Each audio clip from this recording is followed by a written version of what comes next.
Yes, a lion is always a lion.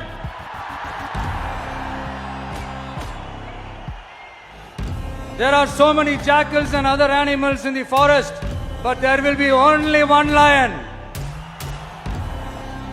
And even if it is single, it will be the king of jungle. It is not only a description but also a clear declaration. சிங்கத்தை பத்தி பேசிட்டு நம்ம சிங்க குட்டிகளையும் சிங்க பெண்களையும் பத்தி நம்ம பேசாம இருக்க முடியுமா? சி ஜோசப் விஜய் எனும் நான்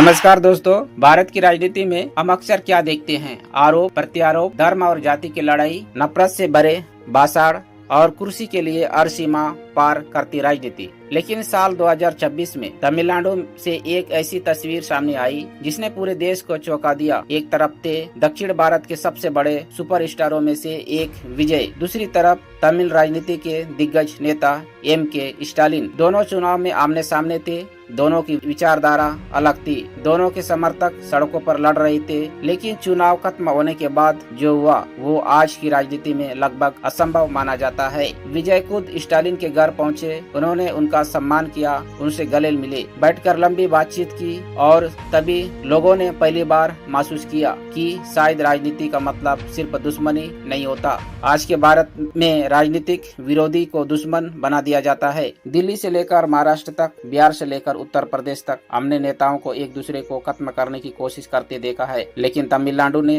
देश को एक अलग तस्वीर दिखाई, जहां सत्ता बदली लेकिन सम्मान नहीं टूटा। और इसी पल से शुरू होती है विजय की कहानी। एक ऐसी कहानी जो सिर्फ फिल्मों की नहीं है, सिर्फ राजनीति की नहीं है। ये कहानी एक संघर्ष की, एक सपने की और उस भारत की जिसे लोग अब देखना चाहते हैं। साल 1984, चेन्नई का एक साधारण फिल्मी परिवार, फिल्म निर्देशक S.A. चंद्रशेखर अपनी फिल्म की शूटिंग में व्यस्त थे। उन्होंने अपने छोटे बेटे को एक छोटा सा रोल दिया। उस बच्चे की उम्र थी सिर्फ 10 साल। नाम था विजय। पहली कमाई मिली 500 रुपए। शायद उस समय किसी ने कल्पना भी नहीं की होगी कि ये बच्चा एक दिन करोड़ों लोगों की उम्मीद बन जाएगा। लेकिन विजय का बचपन फिल्म चमक से भरा नहीं था। उनकी माँ शोभा स्टेज शो में गाना गाती थी। कई बार घर चलाने के लिए उन्हें लगातार काम करना पड़ता था। ऐसे दिन भी आए जब 2 वक्त का खाना जुटाना मुश्किल था। लेकिन संघर्षों के बीच भी एक चीज जिंदा रही, सपना। 1990 का दशक शुरू हुआ। भारतीय सिनेमा बदल रहा था। नई पीढ़ी के अभिनेता आ रहे थे और इसी दौर में विजय ने फिल्मों में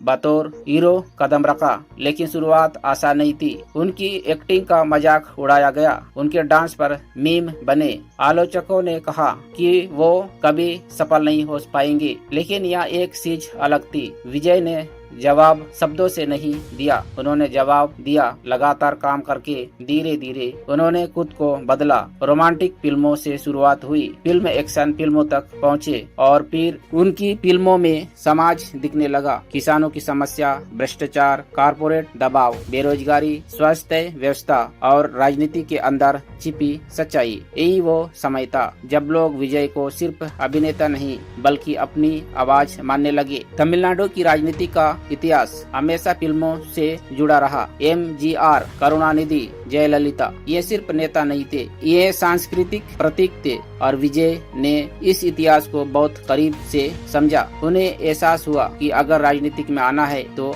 आधे मन से नहीं आ सकते। फिर आया 2 फरवरी 2024। विजय ने अपनी राजनीति पार्टी बनाई और फिल्मों को अलविदा कह दिया। ये सिर्फ करियर बदलने का फैसला नहीं था, ये उस इंसान का फैसला था जो करोड़ों की कमाई छोड़कर सीधे जनता के बीच जाना चाहता था। लेकिन असली तैयारी कई साल पहले शुरू हो चुकी थी। 2009 में उन्होंने अपने फैसले क्लब को एक सामाजिक संगठन में बदल दिया। रक्तदान शिविर, गरीबों की मदद, शिक्षा अभियान, स्थानीय स्तर पर संगठन। धीरे धीरे एक अभिनेता का फैन बेस राजनीतिक कैडर में बदलने लगा। 2022 के स्थानीय चुनावों में उनके संगठन ने मजबूत प्रदर्शन किया और तभी पहली बार राजनीतिक विश्लेषकों ने महसूस किया कि विजय को हल्के में लेना बहुत बड़ी गलती हो सकती है। फिर चुनाव आया। तमिलनाडु की राजनीति दशकों से दो पार्टियों के बीच फंसी हुई थी, DMK AIADMK।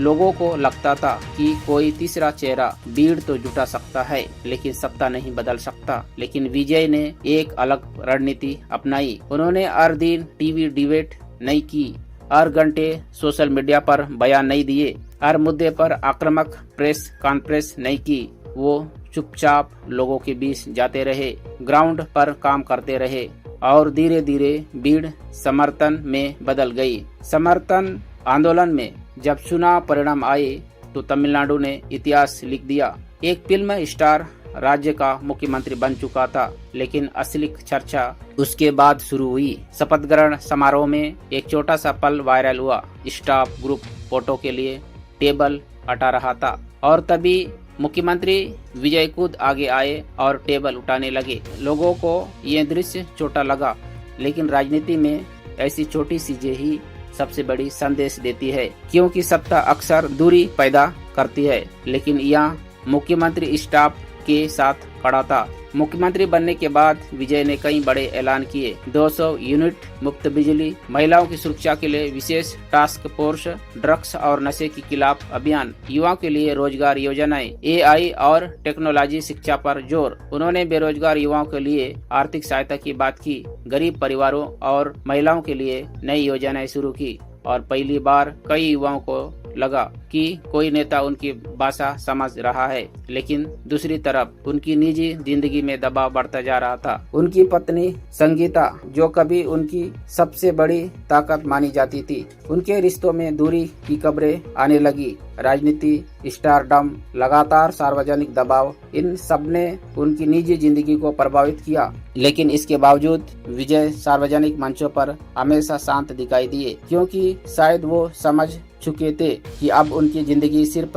उनकी नहीं रही, वो उम्मीद बन चुके थे। आज तमिलनाडु में विजय सिर्फ एक मुख्यमंत्री नहीं, वो एक सोच का प्रतीक बन चुके हैं। एक ऐसी सोच जहां राजनीति का मतलब नफरत नहीं, संवाद होता है, जहां विरोधी दुश्मन नहीं होते, जहां लोकतंत्र सिर्फ चुनाव जीतने का नाम नहीं बल्कि साथ लेकर चलने का नाम होता है। और शायद इसी वजह से विजय की कहानी सिर्फ तमिलनाडु की कहानी नहीं है, ये उस भारत की कहानी है जिसे करोड़ों लोग देखना चाहते हैं। एक ऐसा भारत जहाँ नेता विकास की बात करे, जहाँ जनता सत्ता से ज्यादा जरूरी हो और जहाँ राजनीति इंसानियत से बड़ी ना हो। इतिहास गवाह है, जब जनता किसी चेहरे में उम्मीद देख लेती है तो वही चेहरा आंदोलन बन जाता है। और आज तमिलनाडु में उस आंदोलन का नाम है विजय।